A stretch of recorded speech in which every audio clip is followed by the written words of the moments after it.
semuanya, perkenalkan nama saya Amanda Laudia Pramesti dengan NIM 3 digit terakhir 160. Dalam kesempatan ini saya akan membahas tentang penggunaan bahasa pada beberapa teks kampanye, khususnya tentang rokok, imunisasi, dan pencegahan penyakit. Analisis ini tuh penting karena bahasa yang digunakan harus sesuai dengan ejaan bahasa Indonesia yang disempurnakan atau EYD, agar pesan yang disampaikan ini menjadi lebih jelas, efektif, dan mudah dipahami oleh masyarakat. Mari kita simak satu persatu ya. Yang pertama,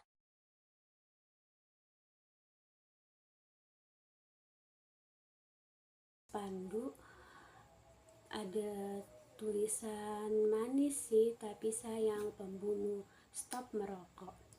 Dari teks tersebut menunjukkan adanya kesalahan. Kesalahan yang pertama, kata si.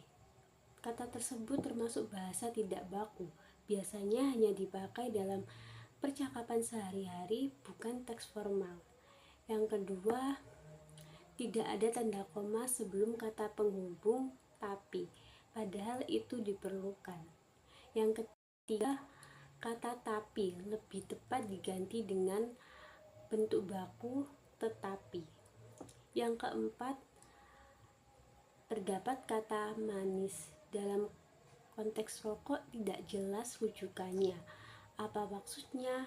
Rasa. Bagaimana cara menggunakan rokok?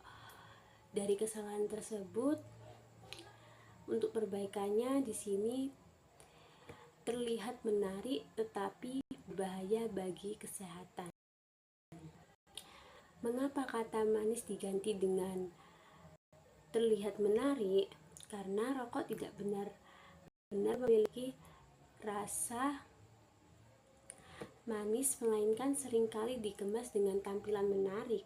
Dengan mengganti menjadi terlihat menarik, pesan menjadi lebih tepat sasaran. Lalu pembahasan frase berbahaya bagi kesehatan membuat pesan lebih jelas sesuai tujuan kampanye anti rokok. selanjutnya yang kedua.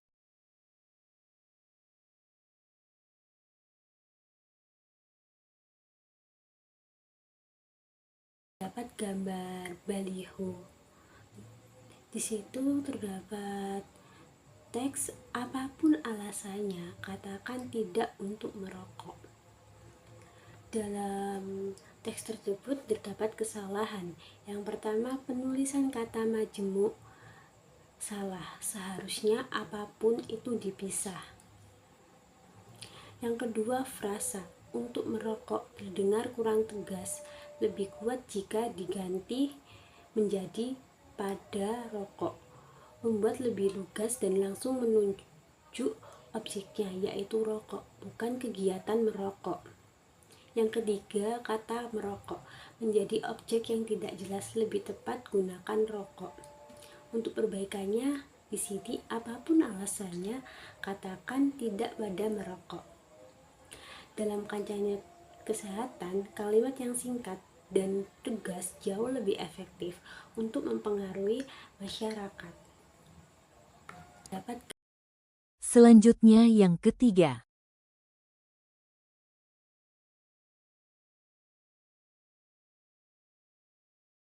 kawasan wajib pakai masker, sering cuci tangan, pakai sabun dengan air mengalir. Dari teks tersebut terdapat kesalahan. Yang pertama, kata pakai termasuk ragam tidak baku, lebih baik diganti dengan kata dengan. Yang kedua, kata kawasan dirasa kurang tepat, lebih sesuai menggunakan area atau wilayah, yang membuat teks terasa lebih modern dan umum digunakan di ruang publik. Yang ketiga, frasa pakai sabun dengan air mengalir menunjukkan ambigu, sehingga perlu konjungsi dan yang penting untuk menghubungkan dua unsur yang sejajar, yaitu sabun dan air mengalir. Dengan demikian, masyarakat dapat memahami bahwa mencuci tangan harus menggunakan sabun sekaligus air, bukan salah satunya. Selanjutnya yang keempat.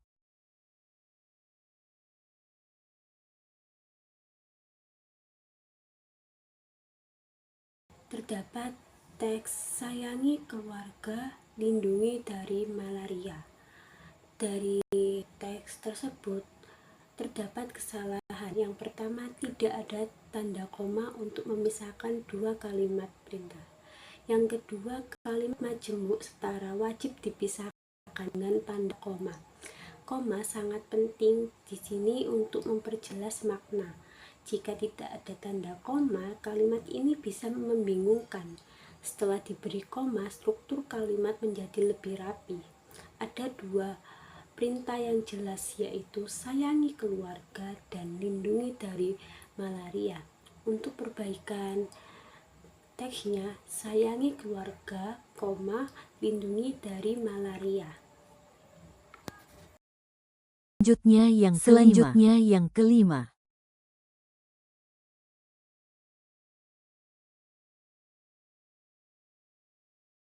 Yang menunjukkan teks bebaskan anak kita dari penyakit campak dan rubella. Yang kedua, teks ayo bawa mereka ke pos imunisasi. Dari kedua teks tersebut terdapat kesalahan. Yang pertama, kata dari tidak perlu diawali huruf besar karena berada di tengah kalimat. Yang kedua, salah ejaan, bawah yang seharusnya menjadi bawah. Yang ketiga, penggunaan tanda seru yang berlebihan. Di teks tersebut terdapat 3 tanda seru, tidak sesuai dengan kaidah EYD. Yang keempat, kalimat ikut imunisasi sebaiknya lebih jelas dengan menambahkan objek anak-anak. Kemudian untuk perbaikannya, bebaskan anak kita dari penyakit campak dan rubella. Ayo bawa anak-anak ikut imunisasi. Baik, untuk penjelasannya sudah selesai. Dari kelima contoh tadi kita dapat melihat bahwa kesalahan kecil dalam ejaan, tanda baca, atau pilihan kata bisa mengubah makna, bahkan bisa membuat kampanye pesan menjadi kurang efektif. Dengan memperbaiki teks sesuai EYD, pesan menjadi lebih jelas, baku, dan mudah dipahami. Pesan utamanya adalah bahasa yang baik akan membuat komunikasi lebih efektif, apalagi kampanye kesehatan yang menjangkau banyak orang. Jadi mari kita biasakan menggunakan bahasa sesuai kaidah EYD dalam tulisan maupun percakapan formal. Terima kasih sudah menyimak analisis ini, semoga bermanfaat dan sampai ketemu di video berikutnya.